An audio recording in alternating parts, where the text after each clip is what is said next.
방금 영상은 한 호텔의 CCTV에 찍힌 장면이었습니다.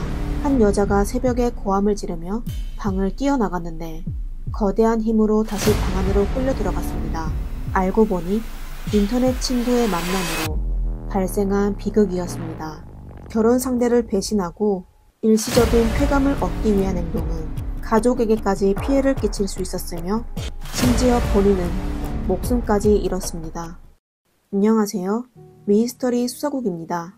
오늘의 사건은 인터넷 친구를 함부로 만나게 되면 얼마나 무서운 일이 발생할지 알려주었습니다. 2015년 2월 8일 설날 열흘 전이었습니다. 중국 안후이성 마안산시의 경찰서에서 한 신고 전화를 받게 됐습니다. 안후이성 허페이시에 한 남자가 전화를 건 것인데요.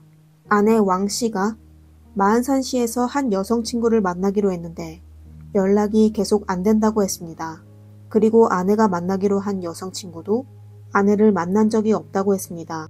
신고 전화를 한 남자와 아내는 사이가 아주 좋았으며 갓 돌이 지난 아이도 있었습니다. 그들은 허페이시에서 공구상가를 운영하고 있었는데 수입이 안정적이고 다른 사람과 원한도 없었습니다. 평범하지만 아주 행복했었죠. 친구 만나러 간 아내가 갑자기 사라져 온 집 식구들이 걱정하게 됐습니다. 그리고 아이도 계속 엄마를 찾았습니다.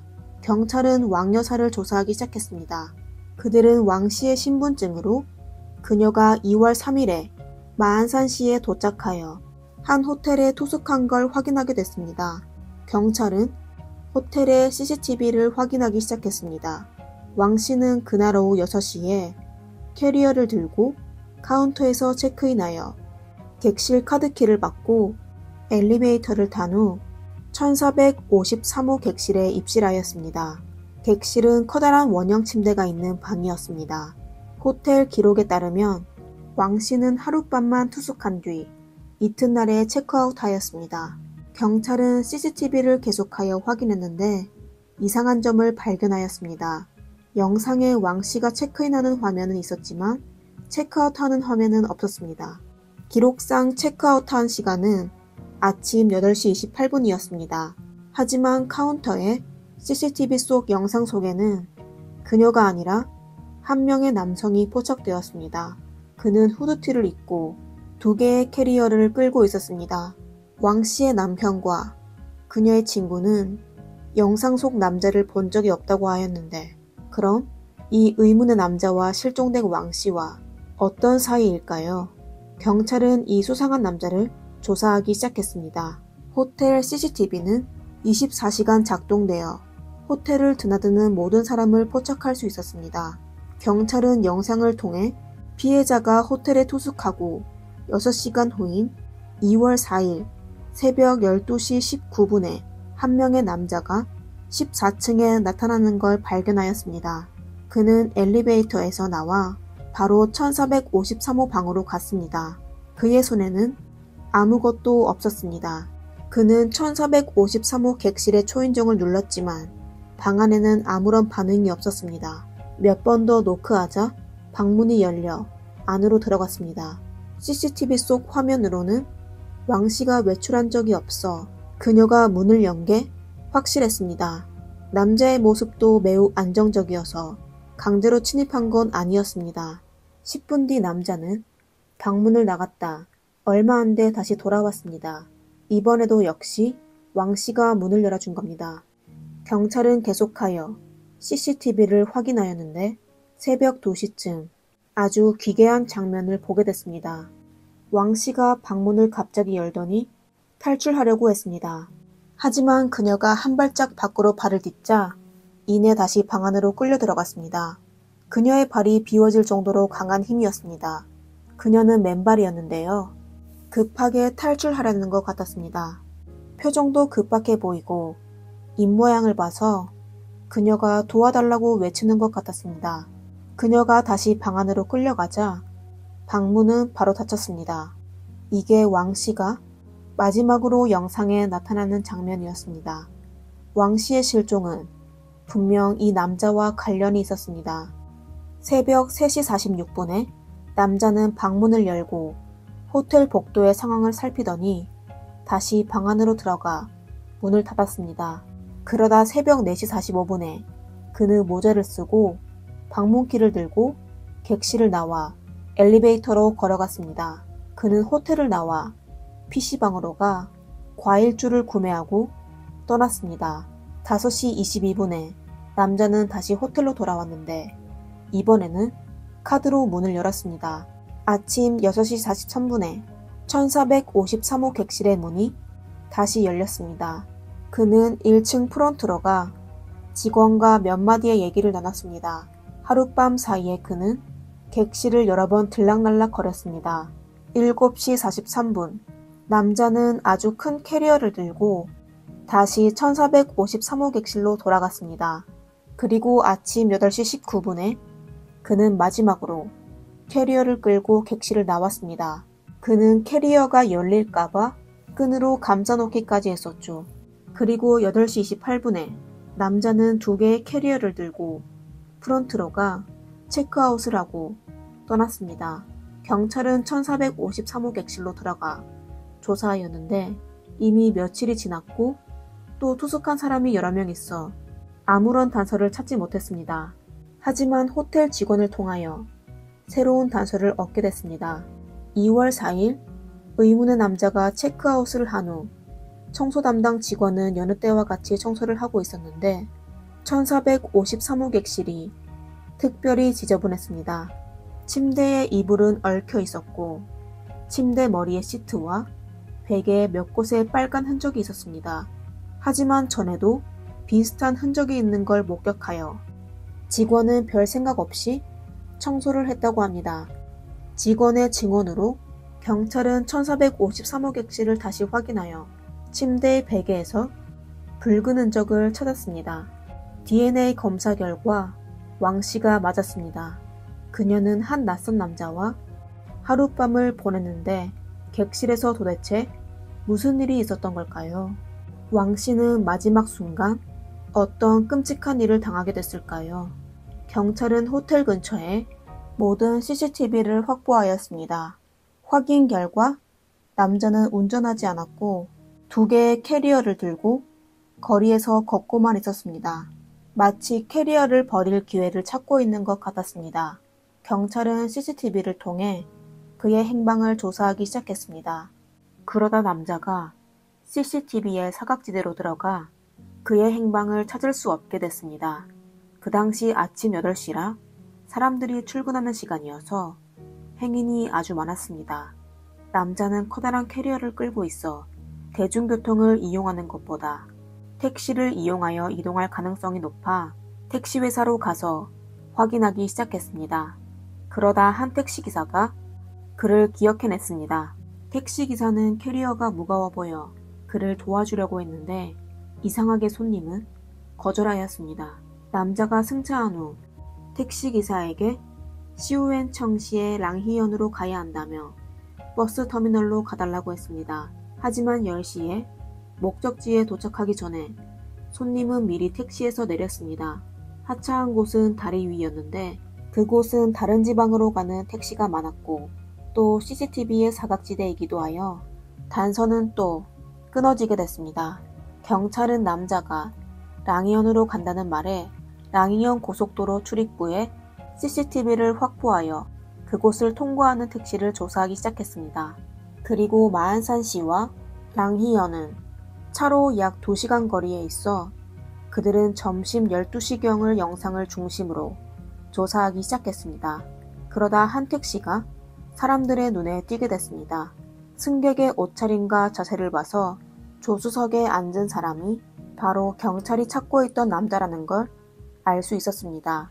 경찰은 차량 번호를 확인하여 바로 택시기사에게 연락하였습니다. 택시기사는 그 남자가 랑이현의 한 아파트 단지 부근에서 내렸다고 말했습니다. 그곳은 주민이 많고 낡은 아파트 단지였는데요. 거주하는 사람이 복잡하고 단기 임대한 사람이 많았고 CCTV도 설치되어 있지 않았습니다. 경찰은 오랫동안 수사했지만 그를 찾지 못했습니다. 그리고 호텔 CCTV에 찍힌 남자의 모습이 너무 흐려 그의 신분을 조사하는데 아주 어려웠습니다.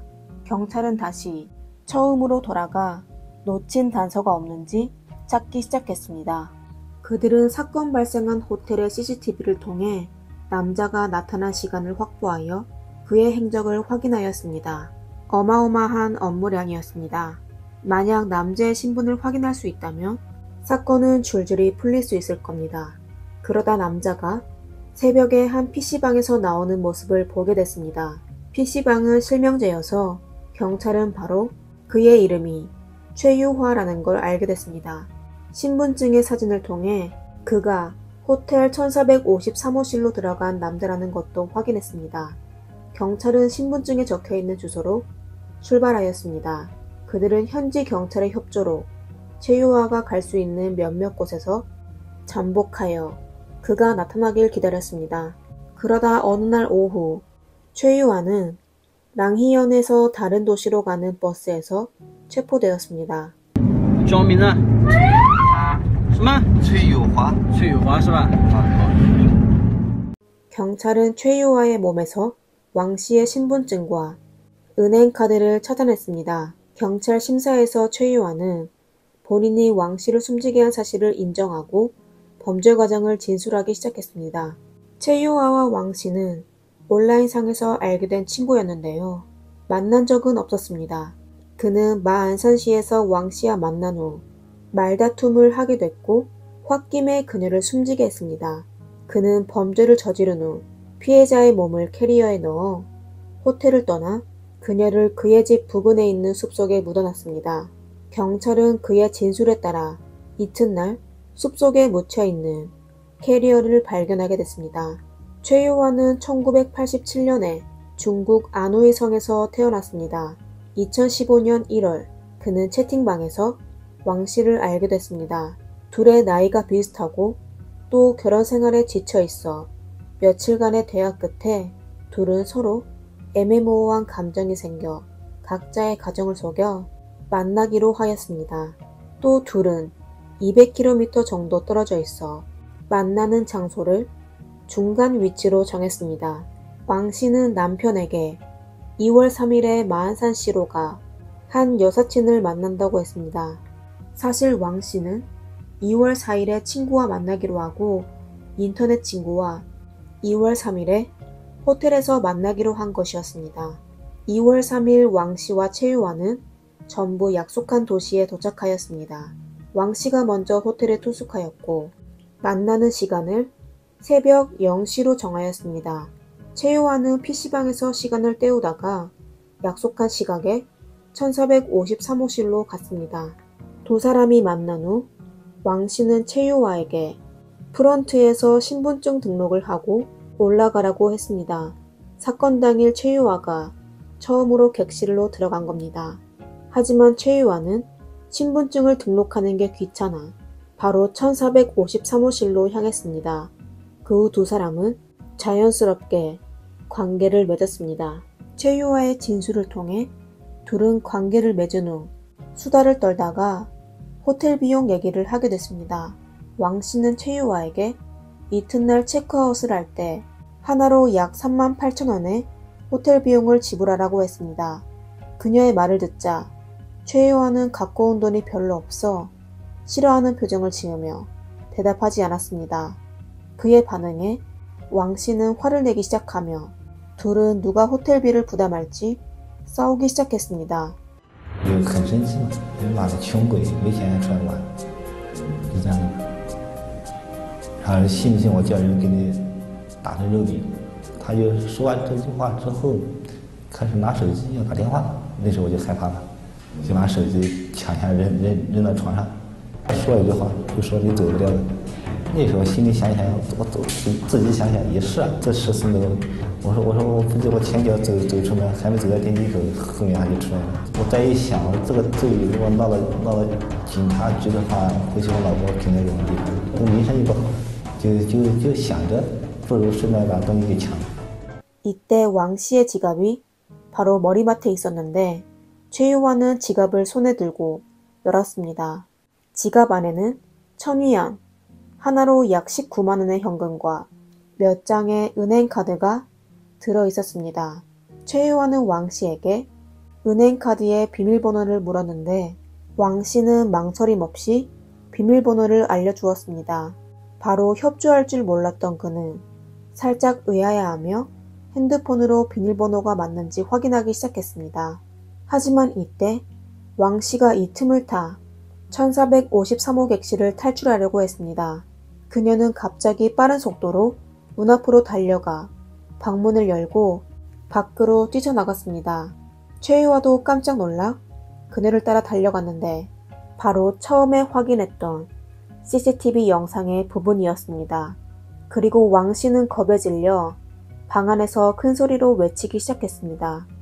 그 당시 새벽 2시 정도여서 그녀의 외침 소리는 최유화를 아주 긴장하게 만들었습니다. 그는 왕 씨의 스카프를 발견하여 스카프를 들고 그녀의 목을 조르기 시작했습니다. 최유화는 그 당시 본인이 아무 생각이 없었다며 상대방의 기척이 없어질 때까지 손을 놓지 않았다고 했습니다. 그는 숨지게 된 왕 씨를 바라보며 어찌할 바를 몰라 바로 1453호 객실을 떠났습니다. 先去一个包子店买2个包子，然后吃了一口，那时候也吃不进，肚子非常饿，但是吃不进，然后就把包子扔掉了。 사람을 숨지게 하고 최유화는 겁을 먹기 시작했습니다. 그는 술로 안정을 찾고 싶었지만 모든 가게의 문은 이미 닫혀 있었습니다. 그는 다시 전에 갔었던 PC방으로 돌아가 과일주 한 병을 구매하고 떠났습니다. 새벽 4시에 그는 또다시 1453호 객실로 돌아갔습니다. 그때 그의 머리는 복잡했지만 완전 범죄를 위해 숨진 왕 씨를 다른 곳으로 옮기기로 결정하였습니다. 2월 4일 아침 6시가 넘어 그는 다시 1453호 객실을 나와 가장 가까이 있는 슈퍼로 가 제일 큰 캐리어를 구매하여 다시 호텔로 돌아갔습니다. 그는 피해자를 캐리어에 넣어 아침에 체크아웃하여 2개의 캐리어를 들고 호텔을 떠났습니다. 처음 그는 그녀가 들어있는 캐리어를 아무데나 던지고 싶었지만 마땅한 장소도 없었고 아침 출근 시간이라 행인도 많아 바로 들킬 것 같아 그는 고향으로 돌아가 왕 씨를 묻어버렸습니다. 그리고 얼마 안 돼 경찰에게 체포되었죠. 사건 당시 28세인 최유화는 결혼 6년 차였습니다. 주위 사람들은 그가 아주 내성적이고 가방끈이 짧았다고 했습니다. 그는 10대 때부터 부모의 곁을 떠나 공사장에서 일했는데 주변에 동갑도 없고 매일 힘들고 지루한 삶을 보내게 됐습니다. 현실 생활에서 외로운 최유화는 인터넷을 통하여 친구를 사귀기 시작했습니다. 그러다 2009년에 그는 인터넷에서 유씨 여자를 알게 되어 둘은 결혼까지 하였습니다. 처음 그들 부부는 혼인 생활을 행복하게 지냈습니다. 하지만 얼마 안 돼 아내 유씨가 병에 걸려 아이를 낳지 못하게 된 걸 발견하였습니다. 그는 아내와 같이 여러 차례 병원으로 가 불임 치료를 하려고 했지만 아무리 노력해도 아이를 가질 수 없었습니다. 점점 지치게 된 둘의 사이는 점차 멀어졌습니다. 최유화의 아내는 부부 생활을 계속 거절했고 최유화도 말주변이 없어 아내와의 관계는 더욱 나빠졌습니다. 그들은 그냥 가정을 유지하는 사람으로 남게 됐습니다. 이렇게 하여 6년의 결혼 생활에 아이가 없어 그들은 주위 사람들의 지적을 받게 됐으며 또 양가 어른들의 걱정으로 최유화는 점점 더 우울해지며 다시 인터넷 세계로 빠지게 되었습니다. 그는 온라인상에서 마치 다른 사람인 것처럼 활발하게 다른 사람과 소통할 수 있었습니다.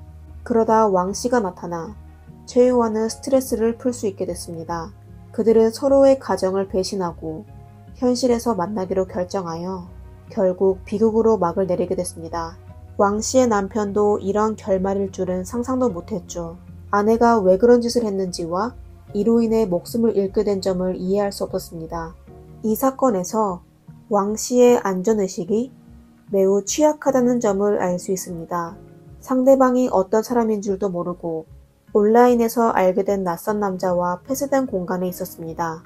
더욱이 약자로서 위기가 닥쳤을 때 스스로를 보호할 능력이 없는 것이 비극의 씨앗이 된 것이었습니다. 그리고 채유와는 아내와 소통할 줄 몰라 부부 사이가 더욱 나빠졌으며 혼인에 문제가 생겼을 때 해결할 방법은커녕 아내를 배신했을 뿐만 아니라 사람을 숨지게 하여 되돌릴 수 없는 길을 선택하였습니다. 결국 그는 고의 상해죄와 강도죄로 2015년 7월 25일에 극형을 선고받았습니다.